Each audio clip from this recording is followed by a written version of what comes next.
Good morning, student. Today is my lecture number 39A. I am going to continue chapter depreciation.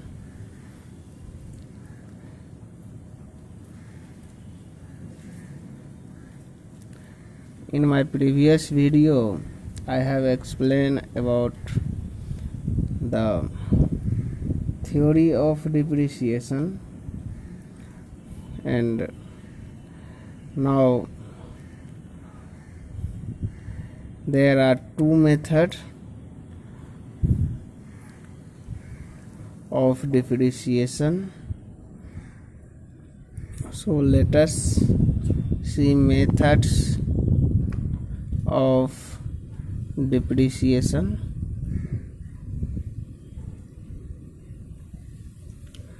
First method is a straight line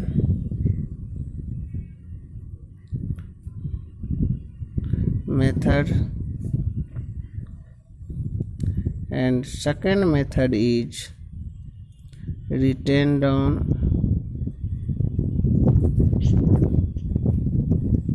value method. A straight line we will call SLM in short, or another name of a straight line method is original cost method, or next another name is fixed installment method. So there are three names of a straight line method, and also in written down value method we can say diminishing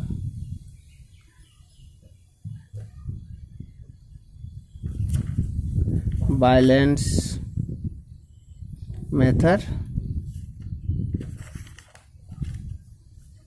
or it also called reducing balance method.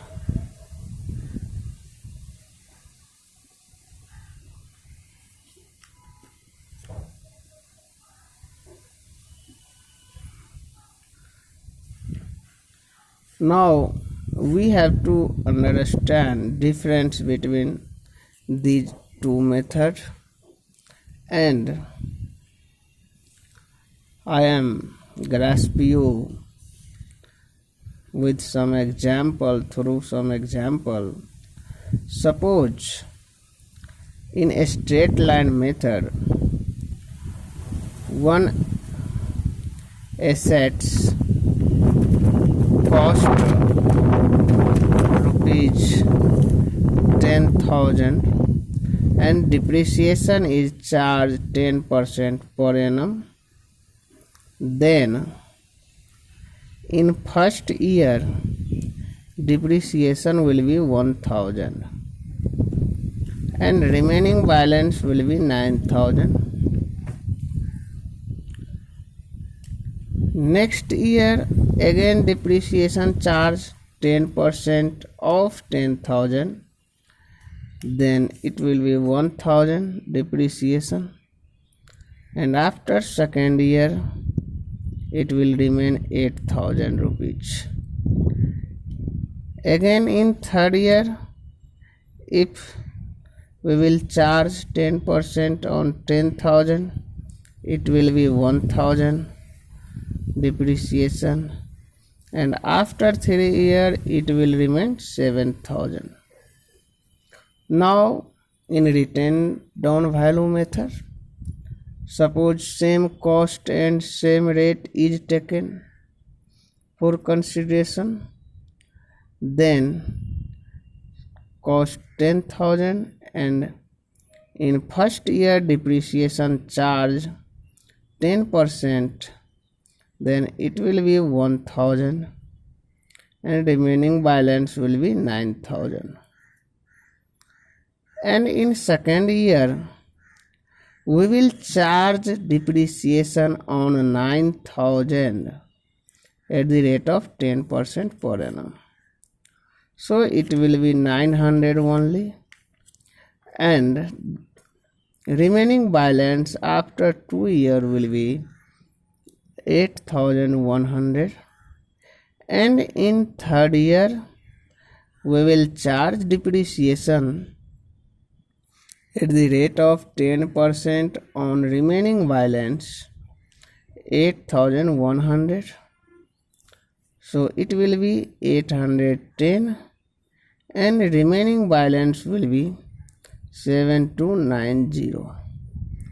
So after 3 years, in written down value method, we can see remaining balance is 7,290, but in straight line method, after 3 years, remaining balance is 7,000 only.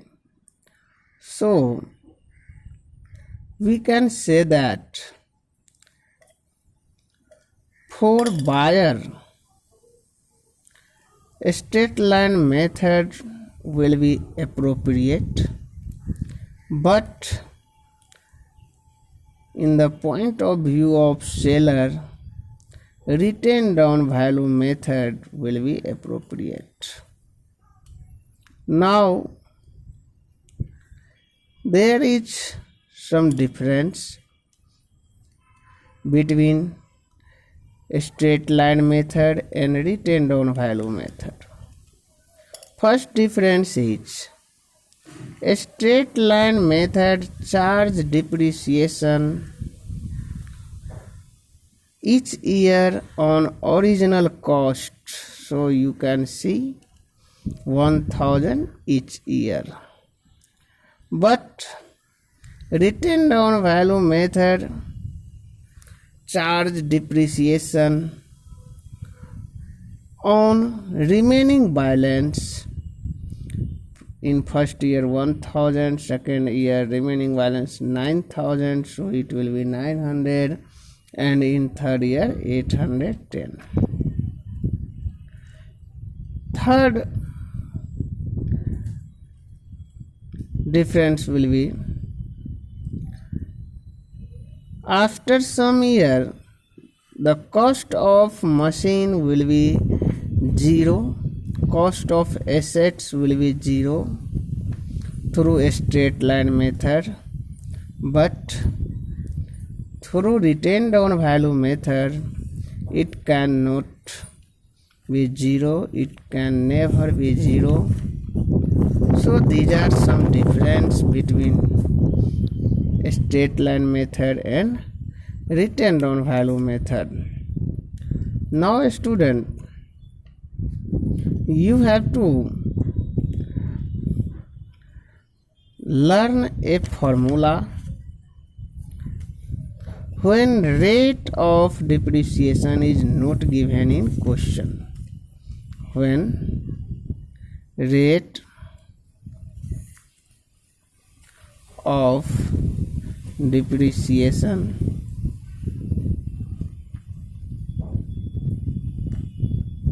is not given in question, then depreciation each year equal to cost minus scrap value divided by time. It means cost of machine minus scrap value. Scrap value means the remaining value after use of some time, the value will taken in consideration, and time of the year, time of the assets, passage of time. It will given in question. Now, student,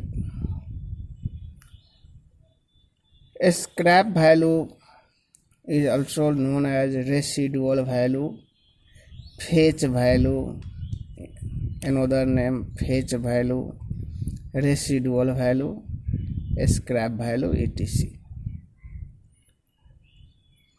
Now I am going to show you journal entry related to depreciation chapter.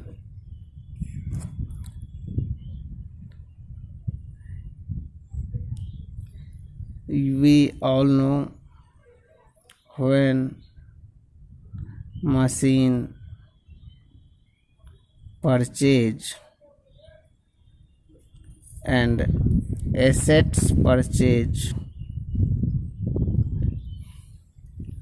journal entry will be assets account DR to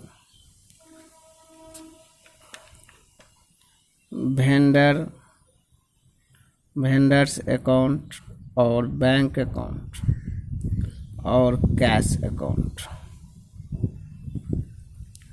being assets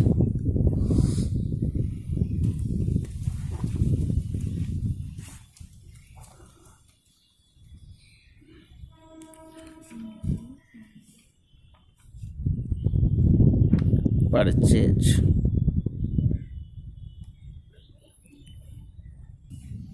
Same second journal entry is when assets sold. Then journal entry will be bank account DR or cash account DR or vendor account DR to assets account, being assets sold.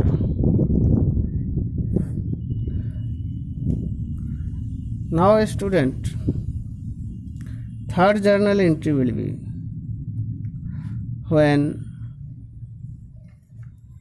depreciation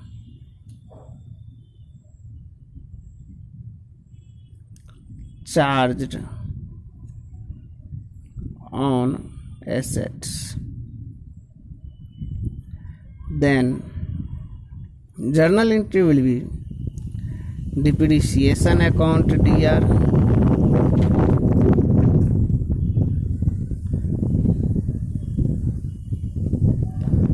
to assets account,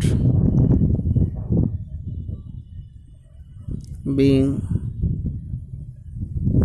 depreciation charged on assets. So now fourth journal entry will be when assets sold on loss. Then journal entry will be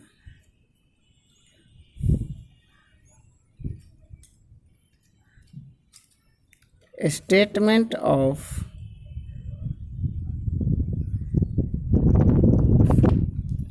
profit and loss account DR, profit and loss account DR to assets account.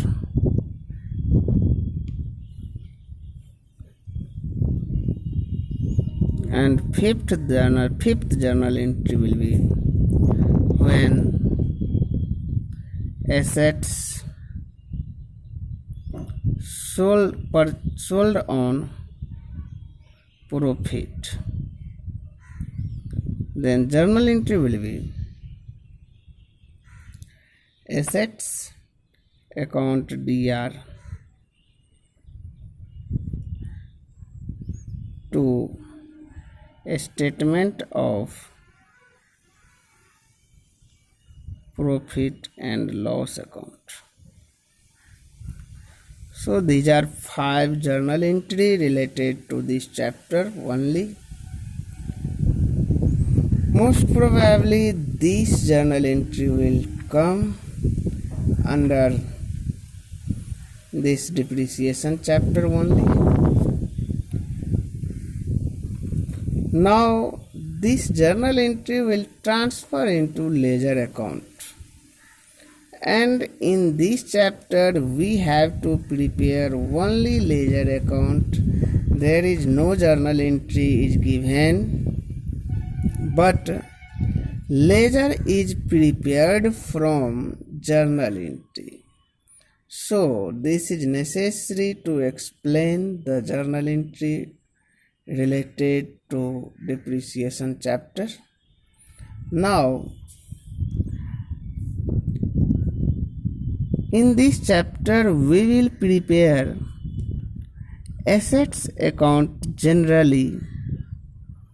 In all the question we will prepare assets account. Suppose this is assets account, and according to format of ledger we will draw a column of date. This is debit side, date, particulars, amount, date, particulars, amount, and this is credit side. In this ledger, according to general, when we will buy or purchase an asset, it will put in debit side bank account DR, because journal entry related to when asset purchase, asset account DR to bank account. So in asset account we will put bank account in debit side. So I will always put bank account when we purchase an assets according to date.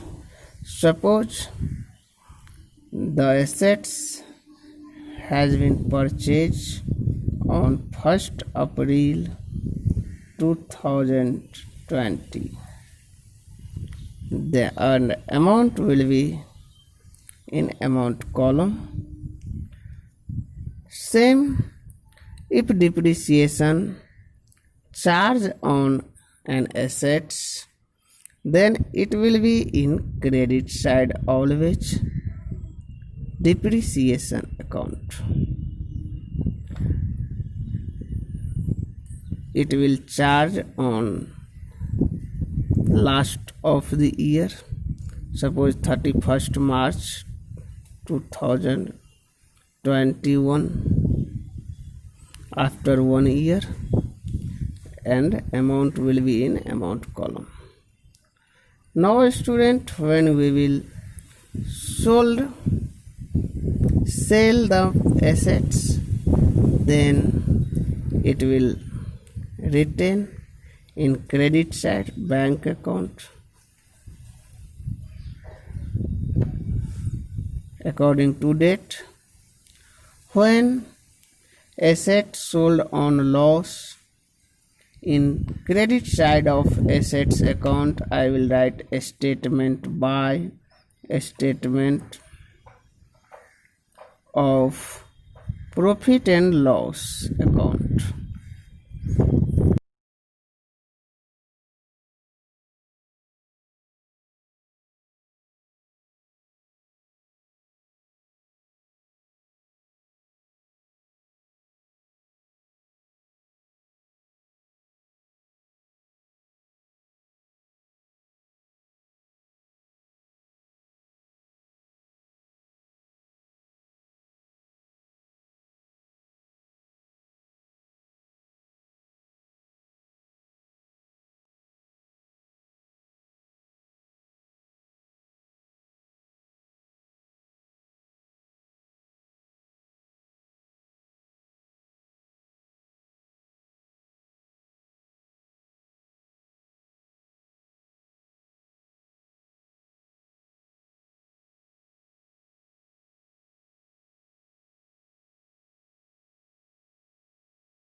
Same, it will be the format of assets account and we will balance it.